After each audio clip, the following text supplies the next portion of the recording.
Salut, salut, comment allez-vous? Bien, j'espère. Oh là là, encore du bruit, encore des travaux. Il y a des gens qui bossent le dimanche dans ce pays. Oh my god. On a de la chance. J'ai de la chance. Je suis une privilégiée. Je suis une putain de privilégiée. Je ne travaille pas le dimanche. Je ne travaille pas le samedi. Alléluia. L'exercice des 100 gratitudes, est-ce que vous l'avez déjà fait? C'est un super exercice, l'exercice des 100 gratitudes. J'en ai déjà parlé, mais franchement, on se met à table, on prend une feuille, un stylo et on note tout ce qui va bien dans notre vie, toutes les chances qu'on a dans notre vie. Et je pense que pour la majorité d'entre nous, les 100 gratitudes, elles sont atteintes hyper vite. Parce qu'on a tendance à vachement se plaindre quand même. On se plaint de tellement de choses. Des insectes quand on fait un pique-nique, des transports en commun. Oui, c'est vrai, c'est souvent la galère, mais on a des transports en commun.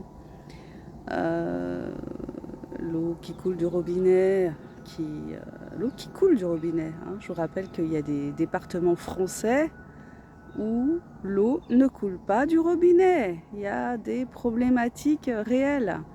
Donc nous, on a de la chance en fait. On est nombreux à avoir de la chance et à ne pas en être conscient et à râler. Je ne dis pas que je ne râle pas, je râle énormément, je râle trop. Mais voilà, il faut être conscient de notre chance. Et puis pour revenir à mon sujet de prédilection qui est l'auto-édition, une chance extraordinaire de pouvoir aujourd'hui s'auto-éditer quand on en a envie, avec peu de moyens, voilà, Mais bon, moi je te conseille quand même d'avoir recours au service d'un correcteur physique, une personne, hein. Mais globalement, voilà, un correcteur, un graphiste éventuellement, si tu veux avoir une couverture qui soit faite par un professionnel. Mais en tout cas, on a cette chance inouïe de vivre à l'heure où l'auto-édition numérique se fait en quelques clics. Bon, on rame un peu au début, évidemment, voilà, pour la mise en page, la mise en forme. On peut avoir recours au service aussi de quelqu'un si vraiment on rame. Mais en tout cas, on a cette opportunité-là qui est vraiment formidable.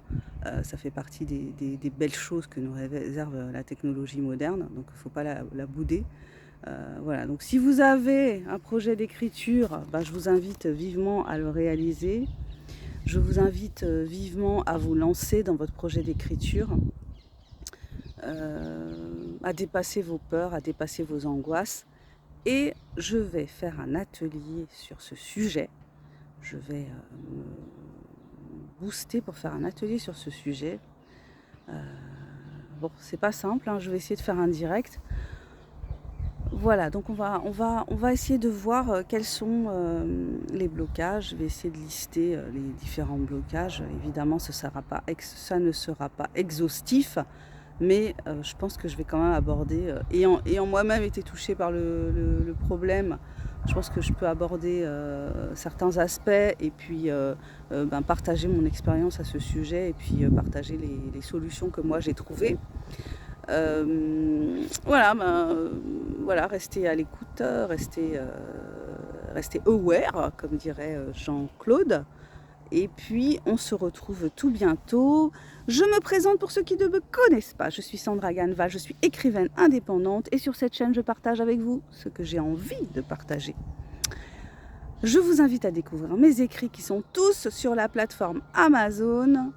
Je vous invite à lire mes livres, à les découvrir ces univers différents, merveilleux, magnifiques, écrits avec le cœur, écrits avec enthousiasme et avec détermination, parce qu'il en faut pour arriver au bout d'un livre. Il faut de la détermination, il faut se pousser au cul, il faut lutter contre la flemme et c'est pas facile.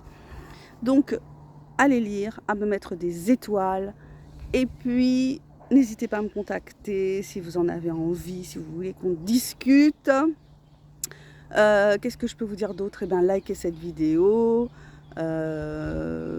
Abonnez-vous si vous n'êtes pas abonné. Partagez si vous pensez que ça peut donner de l'énergie, de la pêche à quelqu'un que vous connaissez. Et puis je vous dis à bientôt pour la prochaine. Ciao, ciao, bye bye, bonne journée.